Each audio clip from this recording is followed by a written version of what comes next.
And you understood that to be assertion of his right to remain silent?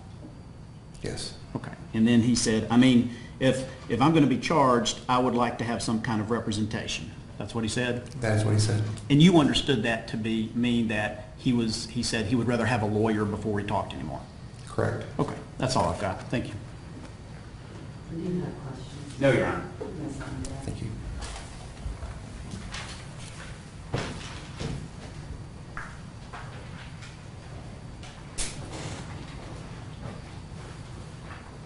I'm ready for argument. Judge, we'll just reserve until after Mr. Kilgore. I don't mind.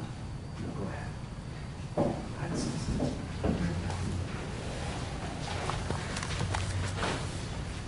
ahead. Despite the length of the examination, Judge, I think we can, I can argue a couple things pretty quickly here.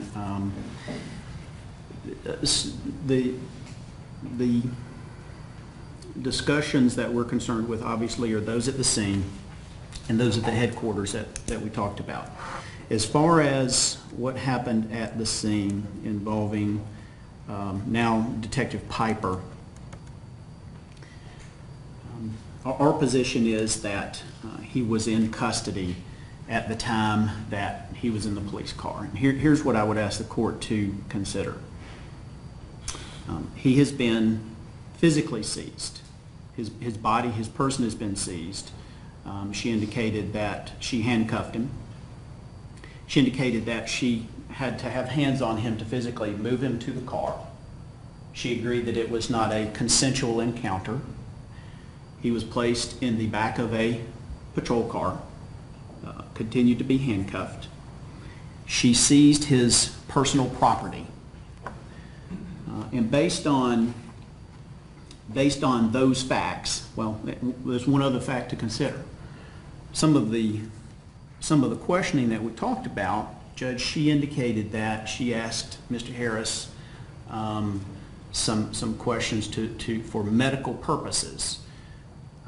I believe that that was not the case, and I believe the record is pretty clear that's not the case, because at the time she's asking questions about, well, how long was he, what time were you supposed to pick him up, whatever the questioning was. She knew at that time that the child was already deceased. So those questions can only go toward any investigation. That's not a medical qualifying question. There's no medical emergency ongoing at this time, and she knew that. So our position is, from that point forward, he is in custody. Now, despite what the state apparently is going to argue, everybody's subjective beliefs, well, did he think that he was going to get out of the car, or well, did you tell him he was specifically under arrest? That's not relevant. That's not part of the equation when the court is considering whether someone is in custody for purposes of Miranda, which is very different than the Fourth Amendment analysis. I want to just go over a little bit of the law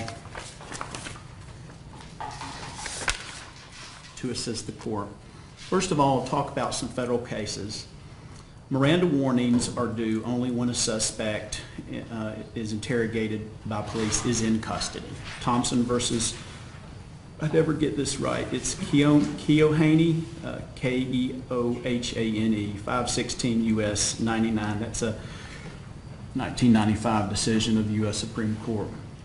In Miranda, the Supreme Court defined custodial interrogation as questioning initiated by law enforcement officers after a person has been taken into custody or otherwise deprived of his freedom of action in any significant way. Miranda is at 384 U.S. 436. That's a 1966 decision. I'll also cite California versus Beeler, B-E-H-E-L-E-R, 463 U.S. 1123. That's a 1983 decision. In determining whether an individual was in custody, a court must examine all of the circumstances surrounding the interrogation, but the ultimate inquiry is simply whether there was a formal arrest or restraint of freedom of movement of the degree associated with a formal arrest. That's a quote from Stansberry versus California, 511 U.S. 318, 1994 decision, actually referring back and quoting parts of California versus Beeler. Essential to that determination, Judge, is whether the individual is in custody for Miranda purposes is not only an inquiry into the circumstances surrounding the interrogation, but also consideration of what a reasonable person would have felt he or she was not at liberty, that he or she was not at liberty to terminate the interrogation and leave. That's out of Thompson versus Keone. We had the same decision recently in Cobb State Court. The individual was physically seized on the road. He was handcuffed. He was placed into a police car. It was not consensual. And some questions were asked to him that were not just qualifying questions, such as name, address, phone number, those sort of things. And the state erroneously made the same mistake and tried to make some sort of Fourth Amendment argument about detention. And it went up to the Court of Appeals, and the Court of Appeals agreed that Miranda analysis is different. That case is Chavez-Ortega versus the state, 331 Georgia Appeals 500. That's a decision from earlier this year. So what is the state law? How are our courts handling this? Well, our courts have consistently found that the kind of physical restraint that we're talking about in this case does, in fact, render a suspect in custody so as to require Miranda warnings. A couple of cases that I've got: Teal versus the state, 319 Georgia Appeals 448, 2012 case. In a nutshell, the driver was handcuffed and confined in the back of a patrol car where restraint of his freedom of movement was of the degree which the law associates with formal arrest. And I do have a copy for the court. Again, and Teal is T-E, 2 E's, L-E, 319 Georgia Appeals 448.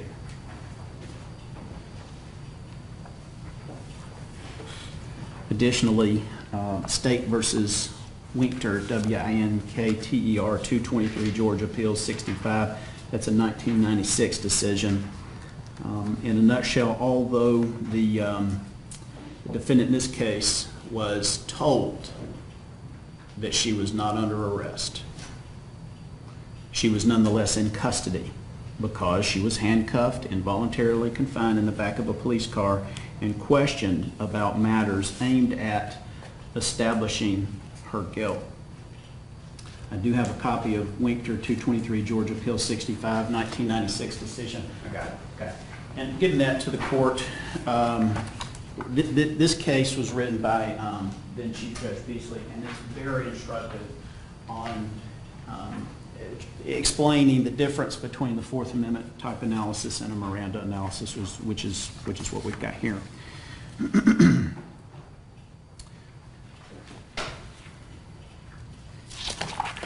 And I do have a copy of Chavez-Ortega as well. And just to fill in the blanks on that case, Judge, this is how the court looked at it. These were the facts. The officer saw him walking down the road, questioned him about where he was coming from, placed him in handcuffs, put him in the back of a police cruiser.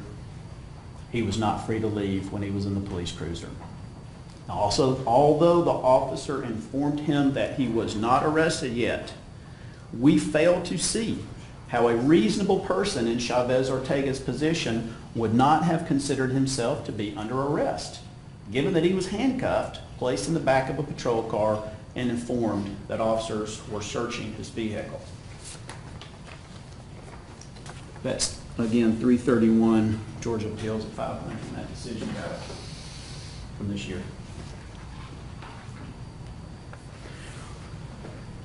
I think we've got the same thing here. I understand that the state's position and the officer's position is, well, he was just detained. That may be that he was not. Nobody actually said, Mr. Harris, you are formally under arrest at this time. But the facts and the type of questioning that we heard about, that is consistent with only one conclusion, and that is that he was, for purposes of Miranda, he was absolutely in custody. And so because of that, Judge, and of course she didn't Mirandize him, and we got a little insight into why not. Her training is that she doesn't have to. He's just detained. So our position is that in any statements at all of Mr. Harris that were made in that setting after he was in custody in that police car, statements made to now Detective Piper, those would be excluded. And I would submit to the court any other statements to law enforcement that we may subsequently discover would likewise be covered by that as well, because he hadn't been Mirandized. As to the interview that occurred at police headquarters with Detective Stoddard, my concern here, Judge, is that we've got a very clear, crystal clear assertion not only of the right to remain silent, but of the right to counsel. And then we hear that there was yet these other conversations that were recorded speaking with the officers after the assertion of those rights. And of course, the detective had to acknowledge that, well, he can't really remember exactly what happened. Maybe he forgot. Maybe he made a mistake. But one thing is absolutely certain: there is no evidence before the court that he ever withdrew in any way, shape, or form his assertion of his right to remain silent, or his very specific assertion of his right to counsel. It just wasn't done. I know that the court knows the law, but for purposes of the record, Judge, I would submit the Chavez-Ortega case, Division 2, if you take a look at that, that also speaks to the assertion of the right to remain silent. In that regard, Judge, State versus Moon, also 285-55, a 2009 decision. Person being subject to custodial interrogation may at any time express his or her desire to remain silent, and thereby in the interrogation, any exercise of this right to silence must be scrupulously honored. That's citing Green versus State 275, Georgia at 569. What these cases say is that all interrogation must cease. It's not good enough that you cease for an hour and then go and do this this second interview, basically, where, well, we're just going to go in there and I guess if he'll start talking because we got camera ready to rock and roll. We got a recorder ready to go. They already knew at that point he was real talky. He'd been talking for 46 minutes to them.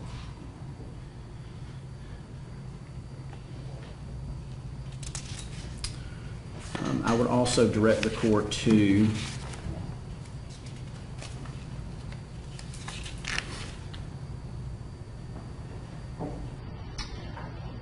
as to the assertion of the right to counsel. I would direct the court to Robinson versus the State 286, Georgia 42. That's a 2009 decision. That case really dealt sort of with the ambiguity, whether or not the request for counsel was ambiguous. But what that case does stand for is that once that request to counsel is made, that is it. There are to be no more examination, no more machinations to try and get him to make additional statements. So our position, Judge, certainly as to the second or subsequent interrogation either after or before he was photographed, we don't know.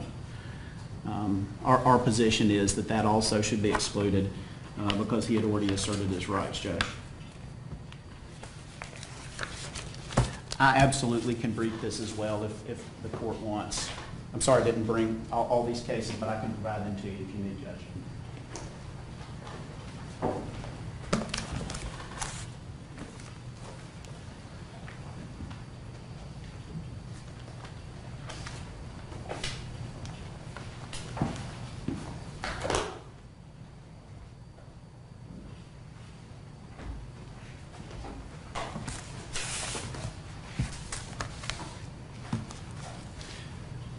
Your Honor, you've been doing this a while. You know the law. I'm not going to brief you again. I know I about got in trouble there, didn't I?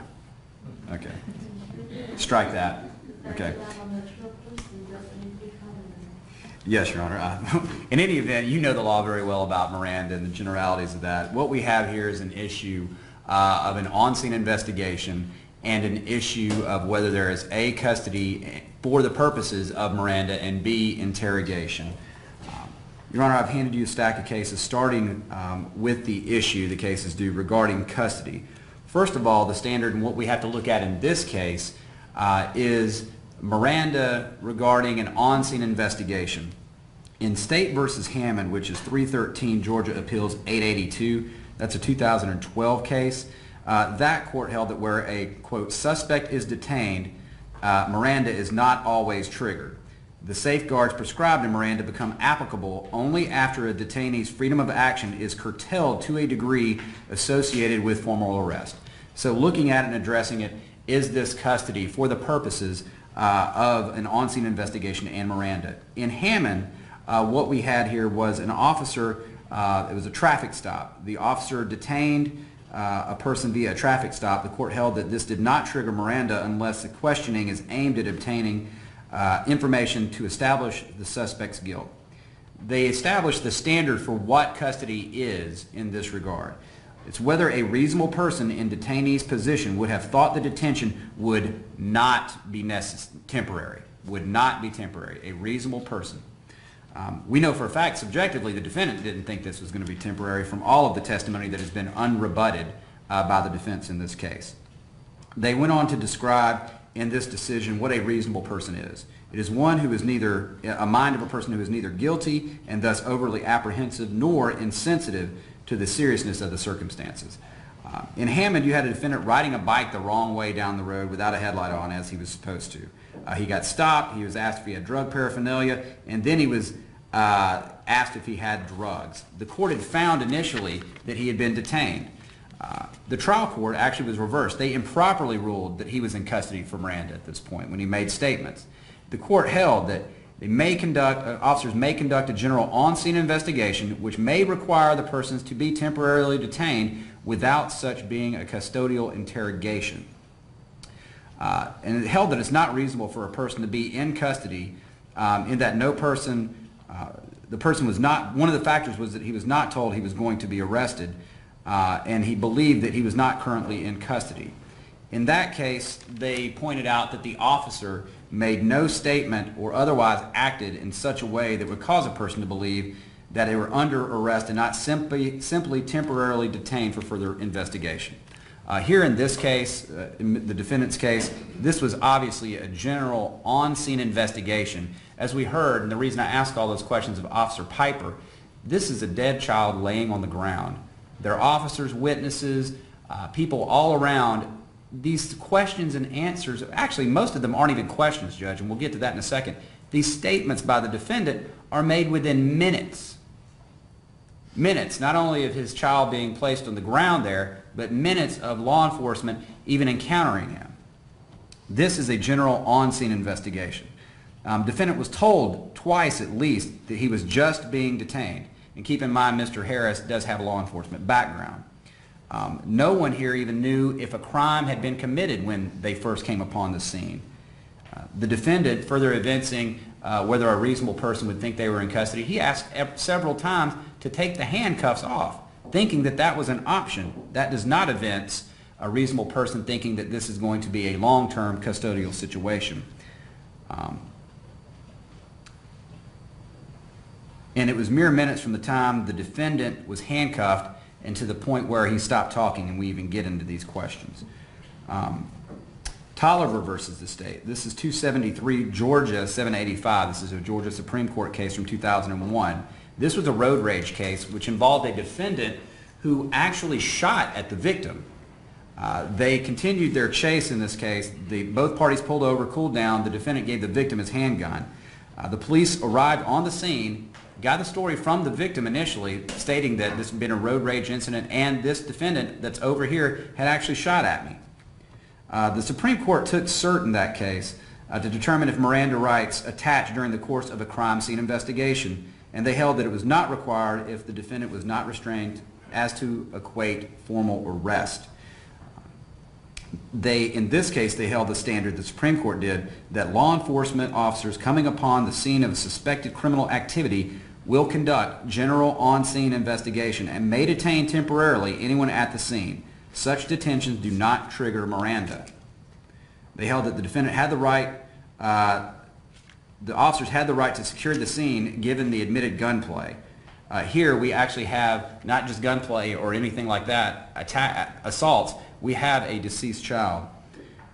They held that the short-term nature of the questioning in an attempt to discern both sides of the story amounts to only a temporary detention that falls short of Miranda.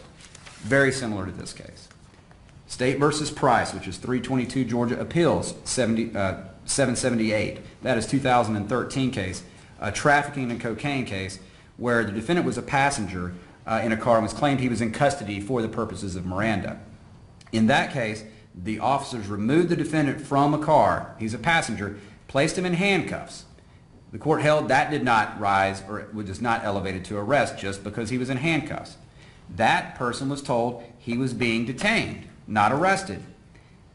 The defendant was handcuffed in that case because he was nervous and thought he might flee. In this case, we have a defendant being handcuffed because he tells the officers to F off and is combative with them initially before he calmed down and spoke very calmly. The Court of Appeals held that it's appropriate to handcuff a suspect and not formally arrest them when it is reasonable to protect selves, the public, or maintain the status quo. And I believe now Detective Piper stated that the purpose for doing this was to protect both officers and the defendant in this scenario. There are some other applicable cases, Judge, I'll cite to you. Campbell versus the state, which is 255 Georgia Appeals 502. In this case, they noted that the court has consistently refused to hold briefly detaining a person in a patrol car, a locked patrol car, for further investigation to be custody for Miranda. That was a locked patrol car. In this case, when all of this questioning, not even questioning, when all these statements were made, the defendant wasn't even in a locked patrol car. It was still open with his feet out. The door was not shut. They noted that officers must make quick decisions as to how to protect themselves and others from possible danger. In this case, the detective in Campbell not asked general questions, anything even in regard to safety of somebody else. The detective asked this person that is in the car if they had drugs in the car. They held that that was not an in-custody interrogation. Tobias versus the state discusses temporary detention. That's a case where the person was taken to a house with family members, another person's house, and, quote, was detained per officers for 2 hours. That was held to be a temporary detention. And here we're talking about a course of minutes by the end of these statements that are at hand at the scene. Alexander versus the state is 166 Georgia Appeals 233. That was a detention of 10 to 15 minutes being held to be temporary. Logan versus the state, which is 309 Georgia Appeals 95, 2011 case, which actually kind of segues into interrogation. That was an enticing by computer case where one of these where you've got the defendant who thinks he's chatting with a girl, shows up at the park, turns out, oh, not the little girl, it's the police. They stopped the defendant and asked him questions why, what he was doing there, that was held not to be detention, not to be custody or interrogation. The defense cites Chavez versus Ortega, which is a recent case. Judge, that's a Court of Appeals case as opposed to the Supreme Court case I cited. But in addition, there were some facts the defense left out that can distinguish this. One, this all started from the fact that police knew a crime had been committed. Two cars were racing. In the midst of that race, the police tried to pull them over. The defendant did not stop and actually kept on driving, got out of his car and started walking back. In addition to that, that defendant also had manifestations of being drunk. He had watery eyes, bloodshot, smelled of alcohol. So the police knew a crime had been committed at that point and then detained him, not only just in handcuffs, but placed him in handcuffs in a locked patrol car. We don't have both of those here. He was told he would be free to go, but only if they did not find his car nearby. He was actually told he was not free to leave in that case. And the officers asked him, knowing that he appeared to be intoxicated, they started asking him questions about whether he had been drinking or not. Also, this conversation was going on while they were searching for his car for evidence of the crime. So, Judge, that case is completely distinguishable. Also, the Winker case that the defense cites, that can be distinguished as well. In that case, you had a defendant who was locked in a patrol car and asked if she owned a suitcase in question. Keep in mind, this is a 1996 case, before most all the cases I've cited. It was a Court of Appeals decision. They held in that case that the police saw the defendant saw police handcuff the driver already, so it knew that the driver was being taken into custody. This defendant was separated from other passengers who were allowed to remain out as opposed to her. The person was involuntarily confined to a patrol car, and the person sat there and observed the police come and do a police dog come to the scene and do a search. And then this person, before making statements, watched the car searched by the police after she had refused consent. And only at that point did they find that there was custody for the purposes of Miranda and not a temporary detention. Some other things I would note just in regard to the statements made on scene, Your Honor. First of all, I think we only have two questions and answers even in question here, because every other statement made by the defendant was a statement he was making or a question he was asking, not a question from law enforcement. The first question that was asked was, why do we need to call your wife? That was in response to the defendant's request to call other people. And I'll cite cases in a minute when we get to interrogation. It is never a Miranda violation when a police officer responds to a defendant's request or question. In this case, that's exactly what happened in this on-scene investigation.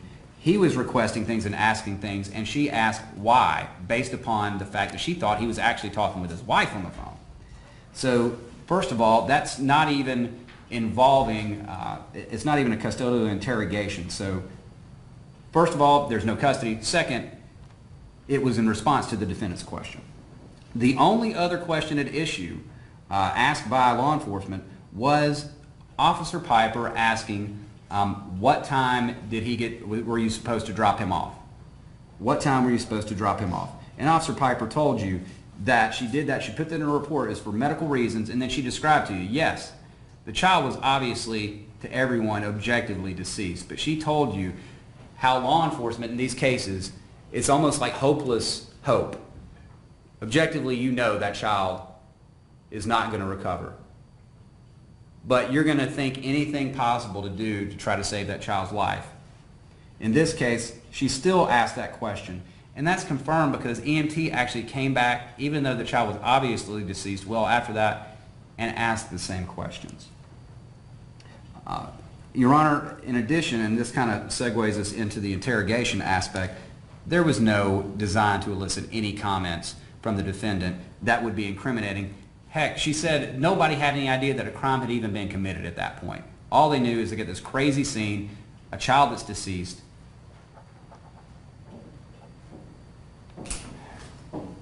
Going to the interrogation portion of the on-scene investigation. In addition, even if you found that the defendant had been taken into custody as to the effect of it being like a formal arrest, which we think there's no way this is that instead of an on-scene investigation, temporary detention, the questions and answers have to be an interrogation. And in this case, these questions were not an interrogation.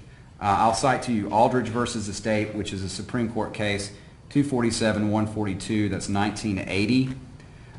The quote in that case, one of the standards set in that case is, so long as the interrogation is not aimed at obtaining information to establish a suspect's guilt, but is instead aimed at determining the nature of the situation upon arrival of the policeman on the scene, some initial inquiry may be permissible before Miranda warnings are given.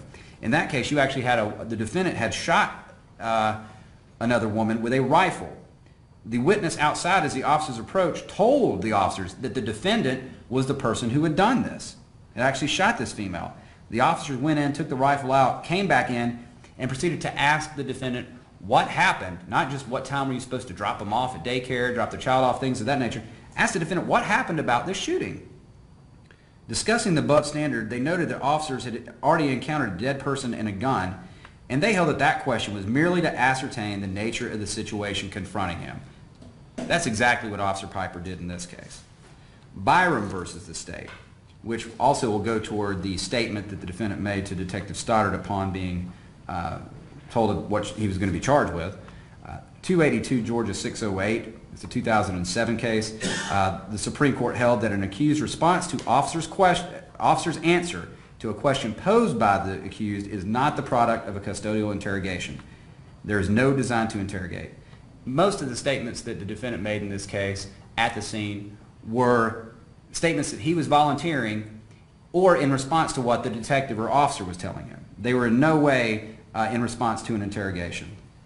In this case, the officers were looking to arrest the defendant. He fled and jumped in another apartment, and then the defendant, during transport, asked why he was being arrested. The officer answered twice.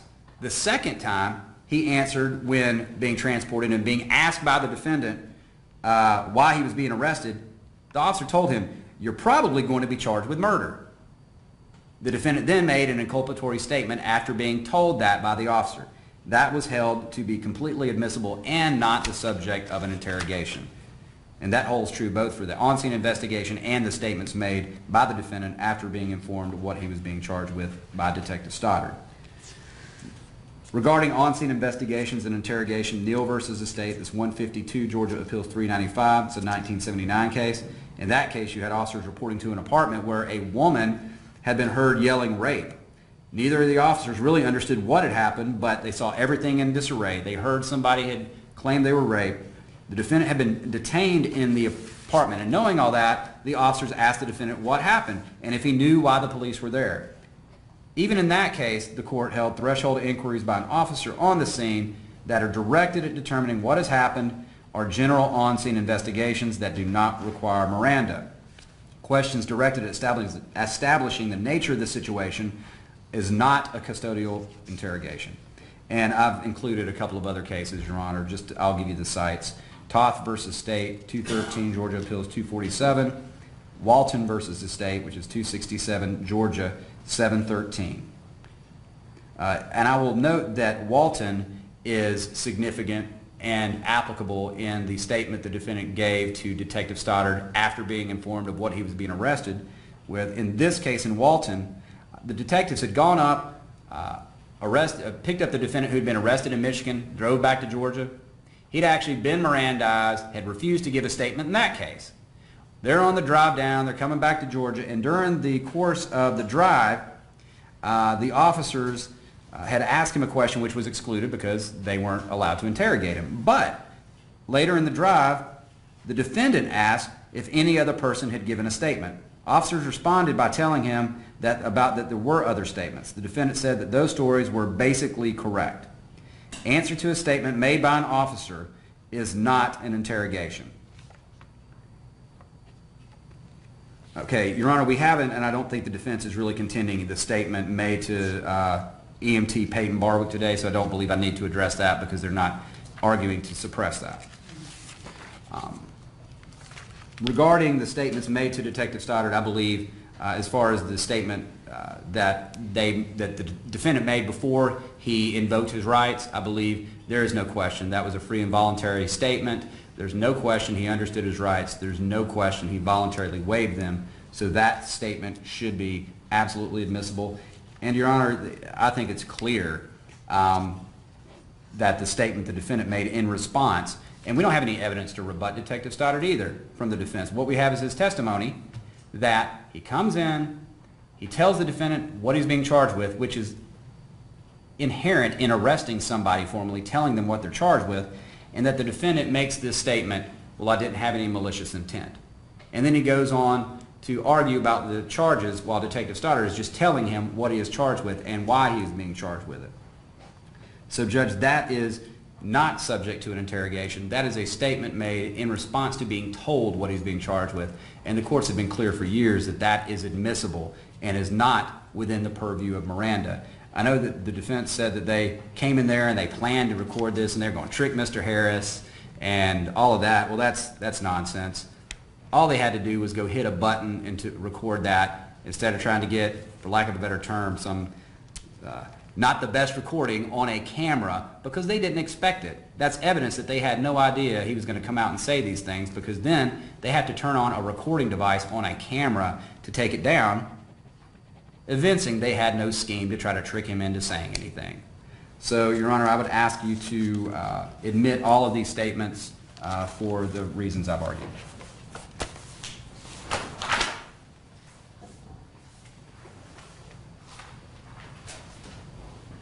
Addressing defendant's motion number 5, motion to suppress involuntary statements before Jackson-Deno hearing. Well, we've concluded the Jackson-Deno hearing and we've heard argument of counsel. The two statements that are in contest this morning are the statements made to now Detective Piper and the statements made to Detective Stoddard.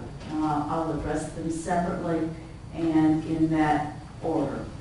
The statements to Detective Piper were as a result of on-scene investigation, which does not trigger Miranda.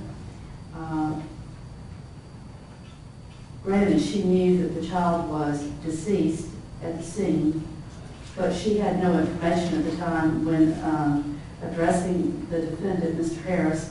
She had no information to support a law enforcement conclusion as the cause of death, with the options being that it was an accident or based on negligence or intentional. She had no basis to have any opinion as to that, and that lends itself to her questions and their exchanges being part of an ongoing on-scene investigation as to an event that results in the death of the child. Miranda is not required under the facts of this scenario of an on-scene investigation, and therefore those statements will be admissible. The statements made to Detective Stoddard, the defendant was properly Mirandized, and all statements made before invoking his right to counsel are admissible. The last statement that's in contest here this morning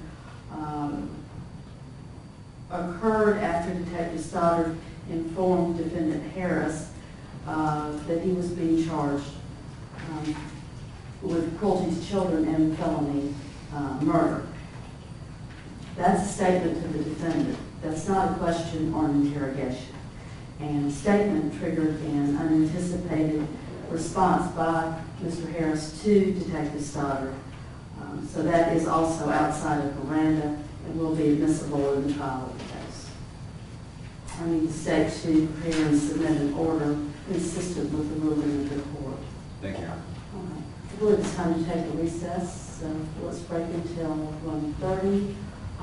What are we anticipating for the afternoon schedule, by the way? Judge, I believe that the next motions to be heard are scheduled on another date. Okay, madam?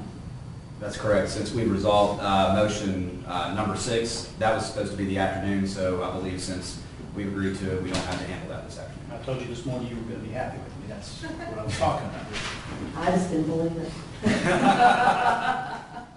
All right, gentlemen, well, as always, you handle yourselves well. It's been a pleasure to work with you. We're in recess on this case. Thank you. Everyone have a good afternoon.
Pleasure working with you.